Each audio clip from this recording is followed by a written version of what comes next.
We are here and we are strong. Let's be counted as we move on. Make a difference, change lives as we tell our different stories. We are capable, beautiful. We are born to do great things. We're unstoppable, incredible, 'cause we're differently abled, differently. Hello there, and thank you so much for joining us here on Able Differently. And like always, we take charge. Persons with disability should be given an opportunity to explore various professional fields in order to prove their worth. Giving these opportunities is key, and in respect to that, in this episode, we focus on the available opportunities of persons with disability. I am your host, Caxton Osozi. And I'm Jane Theuri. Karibuni. 'Cause we're differently abled, differently. Raymond is a journalist and he believes in mentoring persons with disability in journalism. His journey to where he is today is one of its kind. Take a look. Raymond Owiti is an ambitious man, but cases of convulsion have continued to be a nightmare to him. I am Raymond Omega Owiti, a journalist by profession. And in the journalism field, I've been there for quite a long time. I'm a person of high integrity, a person who mentors the people, a person who is an activist to the people, especially the youth, and even the journalists in Kenya. As an individual, I was born in a village called Sondu. It's a market in Kisumu County. And in that market, we were raised from childhood to adulthood. And at the same time, I'm somebody who was one of the kings out of the 6 children who were in our family, a family of 8. When he was still a toddler, his parents used to leave him under the care of a house help who was not so friendly. People will always go to school and I'm left in the house alone with the house help. So with all that, good things and bad things will happen. But my problem came up with all the bad things that I was done for by the house help. First of all, the bad things that she did for me was to hit my head on the wall. If I did any mistake, she would always hit my head on the wall. And because I was young, I had no option. I was just there to cry and do all that. But the person who was always there to see all this happening was my cousin who always lived with us. So with all these things that she did for me, it now affects my life to date. When he reached school-going age, Raymond went to a regular school, oblivious to the fact that some of the experiences he was undergoing would shape the rest of his life. Some of my friends and some of the students would always explain it as something that is epileptic. So I was considered as somebody who is not among the students. Like they saw me, some of them like considered me as somebody who is not part of them. So the self-image would always be portrayed differently. And I lost my self-esteem totally. So after that, I felt like, then why must I go on with schooling? He had a tough life growing up, trying to find solutions to the problem he had, with some assumptions that he was bewitched. There was a time that I even went to Tanzania just to go and visit this great man called Loliondo. Loliondo was one of the great men in Tanzania who could always give people medicine. And even after taking that medicine, I felt like there's no change in me. So when I was told that I now have to go for the surgery, I have to seek for medical attention, I had to now go for that. So I had to decide now, whatever it will be, let it be. Whatever I'm going to go through, it is only God who can be with me, and it is only God who can protect me through all this. One day, Raymond convalesced in the house while alone for 4 days without any help. It was at this point that he wanted to know more about what was ailing him, and it was really shocking. With that, it brought about internal damages in my head. I got the internal injuries, and after getting the internal injuries, I started having seizure. So seizure attacks have been there from 2009 actively, and before it will always be seen as malarial infections.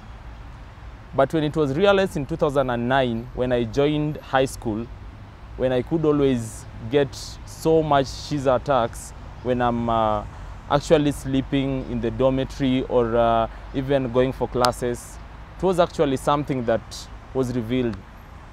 So when I was taken to Gotagulu Hospital, they got that I had a brain damage that was always affecting me, and it will always bring the seizure attacks. His life now hangs on a balance, with a brain surgery being his only hope to be better. He, however, does not have what it takes to embark on this journey to seek medical help, and is thus appealing for help from well-wishers. Due to the diagnosis that I had that is related to my seizure, I was told to go for my surgery that is in India. And I kindly request for your support, either financially or even through your prayers. And you can also give your donations on my pay bill number, that is 538098.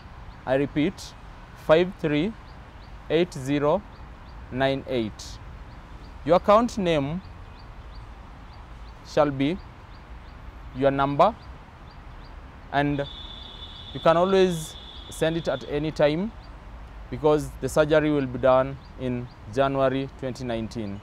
Thank you. Right now, we're gonna take a short break. We'll be right back. 'Cause we're differently abled, differently. 'Cause we're differently abled, differently. According to Pastor James Kimani, the day started out as any other while running an errand for a friend. Things took a dramatic turn when he suddenly lost control of the vehicle he was driving. I had been a career driver for 14 years. And now it had reached a point when I had secured a good job in the Middle East. And I had done some interview, and I was almost leaving. About a month now to go, a friend of mine had requested me just to take his vehicle and to ferry some people from a church to a certain destination. I was unfamiliar with the vehicle.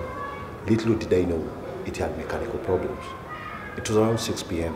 in the evening when this fatal, or let me call it tragic accident occurred. In Murang'a, there's a place called Sabasaba. It is a steep downhill like this. So the car in which we were, there were so many women in the vehicle and some children.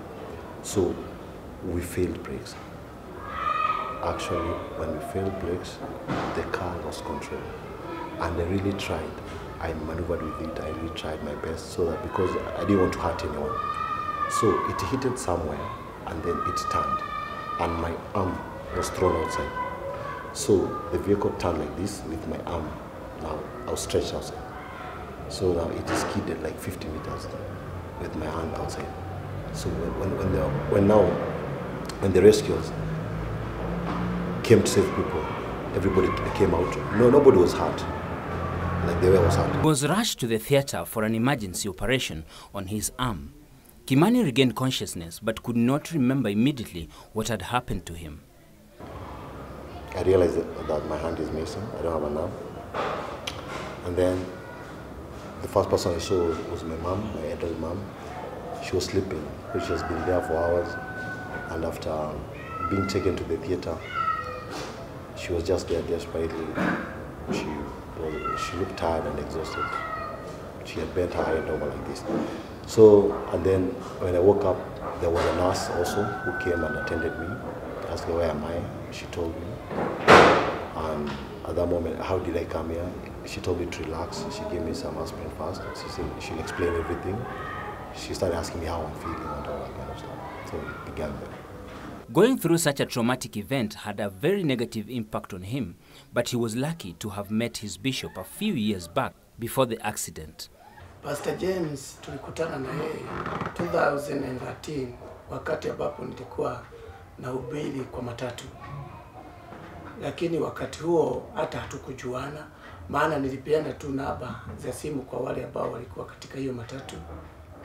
Kwa hivyo baada ya hapo 2014 hapo ndipo alinipigia simu akiwa kwao nyumbani, kanielezea kwamba mchungaji, nilipata hiyo namba yako ukihubiri kwa gari, na sasa naomba unisaidie kwa sababu maisha yangu imeisha. Bishop Samuel Gishomo came to the rescue of Kimani just when he was contemplating suicide. Yeye alinipigia simu akaniambia maisha yake imefika mwisho na mahali ambapo amefika anaona atajiua. Na kama mchungaji ukiambiwa na kondoo ya kwamba imefika mwisho na inaona itajimaliza maisha, hilo jambo liliniguza sana. Nikamuuliza ako wapi, akaniambia kwao ni Makuyu, na nikakuja tukaongea na bibi yako kuhusu hali ya James, na the following day tukaamua kwenda mpaka kwao. Taking in Kimani was a decision that the bishop's wife agreed with and was ready to live with from the onset. Through her own experience of once before being helped with a total stranger, she felt the need to do the same for another. Alinielezea na kaniambia kuna mtu alimpigia simu na kanielezea vile huyo mtu situation ile hapo. Huu usiku niliomba Mungu. Na kuna jambo moja Mungu alinikumbusha kwamba wakati nilikuja Nairobi nilisaidiwa na mama mahali nitakaa. Kuna mama alimtoa ushago na nikakuja nikakaa kwake for almost 2 years. Hakuwa familia na ile maisha nilikuwa nayo alinibeba kama mtoto wake. Sasa usiku Mungu akanikumbusha vile mimi mwenyewe nilishindikwa Nairobi na mtu hakuwa wetu. Hata kama nilikuwa yes na niko mzima na ningefanya kazi, lakini hata mtu kukupea makao na mtu ako na familia haikuwa rahisi. Kwa hivyo huu usiku sasa the following morning nikaelezea my husband, nikamwambia kuna jambo moja Mungu ameninenea na limenipea nguvu sasa kwenda ile safari tumepanga. James Kimani had been raised by a single mother. Being under the care and guidance of the bishop meant the world to him as he found the father that he never had. It was the beginning of a new kind of peace in his life. He became a father. I've never had a father ever in my life because I wasn't lucky to meet my dad ever since I was born. So he became more of a parent, and he taught me to believe in myself again. And again, he encouraged me through the Word of God. He made me read the Bible and understand more. And I saw my value and the importance of who I can become. And I saw myself becoming a better person. And I really learned to believe in myself through him. So he made me feel like I'm someone special. He made me feel that I can do even better. He made me feel that I'm full of life. He made me feel that I have a destiny. And he made me feel proud of what I'm doing today. Pastor Kimani had proved to be doing ministry very well, especially with the youth. And the bishop quickly acted by opening a branch of the church in Saika and putting him in charge. To make matters better, he enrolled him into a university to undertake a course in theology. Kitu 2017 hapo ndipo nilidecide washaingie katika hali ya huduma baada ya kukaa na yeye mwaka mzima nikijaribu hali ya biashara hapa na pale. Kwa hivyo 2017 nikaona Vasha aikilie kazi ya Mungu, kachukua jukumu, kampeleka shule. Sasa yako shule KH University. Na yeye anafanya diploma mahali pale. Tumeendelea na yeye vizuri mpaka tumemfungulia kanisa.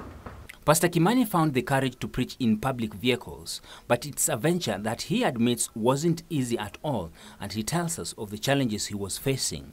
Ni baadhi ya watu tunapata wengine wameshukuru lakini wengine hawajashukuru. Kwa hivyo tunaposoma nataka tusome kuhusu Hezekiah, tuone mambo gani ambayo alifanya. 2 Chronicles chapter 32 verse 24. Amen. I really gotten used to it because number one, getting used to it means that you have a close relationship with all these people. You see, when somebody is working in a matatu, he's there tomorrow, he's there today and tomorrow, maybe even the whole month. And this give you enough time. If the conductor is not there, the driver is still there.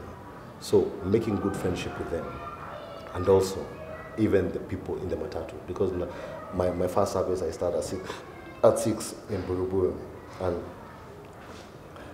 the kind of people that usually travel at that time is like Oliani is like everyday people. Though he has plans to settle down, his priority remains to be ministry at the moment. I want to concentrate much more on the knowledge. Like you see, like now I'm in school, and at the same time I'm a full-time minister. But because I believe God has greater plans, I don't want, let me say that God's time will be the best time now. Pastor Kimani, despite losing an arm, is still able to do everything except washing clothes. And he summed up his story by giving an advice to the society. Disability is not inability. And I want to say that everyone has got a diamond inside them. So whenever you meet a person with a disability, try to find out how helpful you can become to that person. Try to find out what is it that that person has so special that someone else doesn't have. And by so doing, God will be able to give you enough grace to help that person. And when he comes out and feel that he's somebody, like somebody took my hand and made me who I am today, and I know that you are going to be proud of what you did. And when you go sharing and helping the whole world, I know we can make it a better place. 'Cause we're differently abled, differently.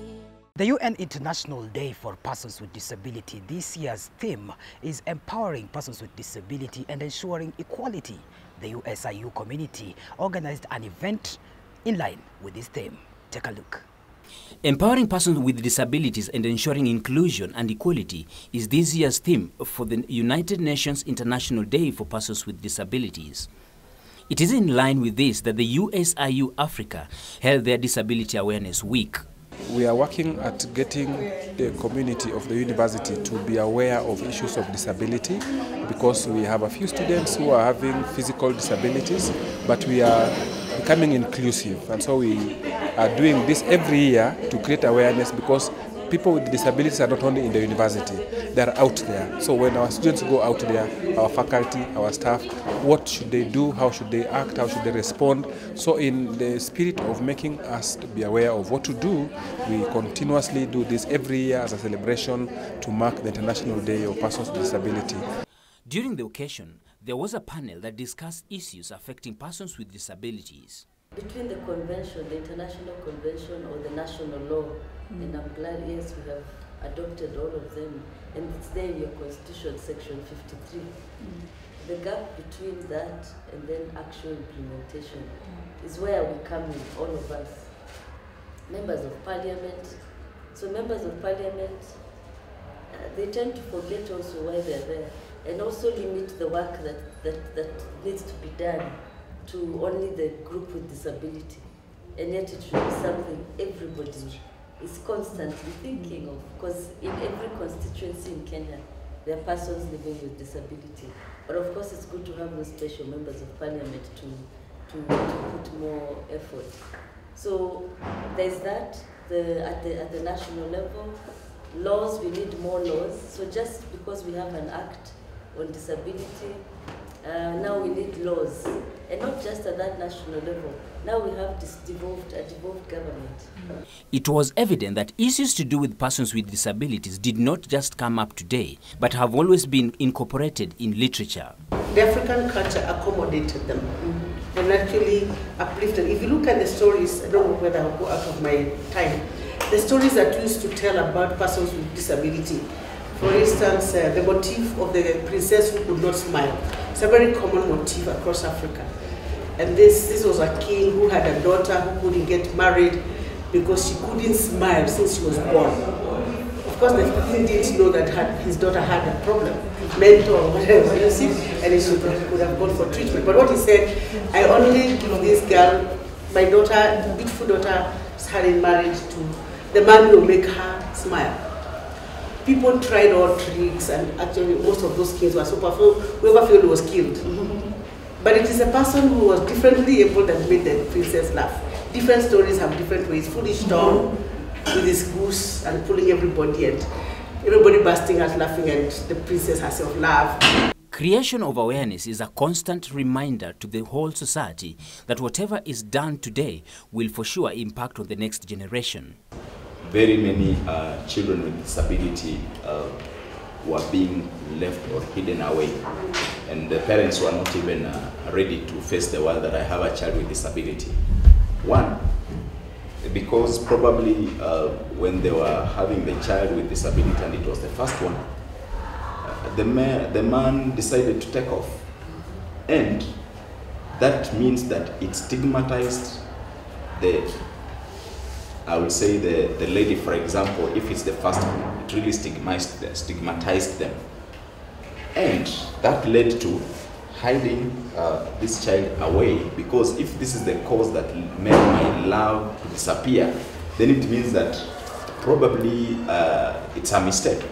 Groups and individuals need to come to advocate and share information that will be of help to both persons with disabilities and the regular. The role that Word plays is we give out a lot of information on the status. Okay, I'm a feminist, so I'll talk of women with disabilities, but men with disabilities can always pick what applies to them. And what we do is we share a lot of information on the status of women with disabilities when it comes to issues of reproductive health, relationships, jobs, education, and self-esteem and all those. And we have an online platform with more than like 4,000 followers, because that's where we find that inclusivity can better apply, because the online platform made up of both persons with disabilities and persons without disabilities. Is made up of both men and women, both with and without disabilities. And from the discussions that we normally carry out online, we find women with disabilities coming up to accept, this is a challenge to me as an individual, I go through it. And there's that aspect of them getting self-esteem and assertive enough and also bold enough to talk about what they go through, because someone has put it out there on the light. And also men come out saying that yes, we support this, it happens to them, and they also know women with disabilities who've gone through the same challenges. So what we do to maybe close the gap is to share information. We do a lot of research about status of women with disabilities, and we share the information, and people come to know that this is what is happening. So basically, as we do a lot of disseminating information, and also work towards making sure that women with disabilities get that platform to talk and to air their views, their challenges, their success stories, and all that. After the session, those in attendance agree that for sure it is a worthy cause. The first time we've been able to channel the message to a bigger crowd, that is by using for lack of a better word, by using the Mr. and Miss USIU, where we were given a platform for the first time to just say something, whatever, just to deliver in whatever way, whether through a poem, we were given that platform, which really meant a lot to me, because for the first time, since that is the event that targets the bigger population of the school, so I was like, I'm going to take advantage and have a slot and say something. So for the prejudging, we had something. For the Mr. and Miss, that is the biggest accomplishment I can say that I was able to make. Yeah. Despite the fact that USIU community has been at the forefront in sensitization, they say that more is still to be done. So to kickstart these activities, to bring them together, and even to know what this office is going to do. And we also have the other activities like financial aiding. We even have a representative person with disability in the student council. Even with employment, we try our best to bring in a number of people who are differently able. When you have students and you have staff, the diversity must be there. You have that diversity of persons who are differently abled. And I want to appreciate that much is going on within the university for now. We now have a policy which should be launched now. 'Cause we're differently abled, differently. Let's take a look at the UN Convention on the Rights of Persons with Disability. Article 6 of the UN Convention states that state parties recognize that women and girls with disabilities are subject to multiple discrimination, and in this regard shall take measures to ensure the full and equal enjoyment by them of all human rights and fundamental freedoms. In the quote of the day, we take a look at the saying that goes, the human spirit is one of ability, perseverance, and courage that no disability can steal away from it. What do you think about this saying, Jenny? Simply put, yes, whether you are regular or you're able differently, we all have that spirit that, is an active propellant to make us, want to forge forward in terms of achieving our goals and success. And it is what makes us wake up every other day to try and achieve our success. Precisely. I couldn't add more. Well, that's it for today. Keep it here on Able Differently. I'm your host, Jane Theuri. And me, Caxton Aswazi. Goodbye.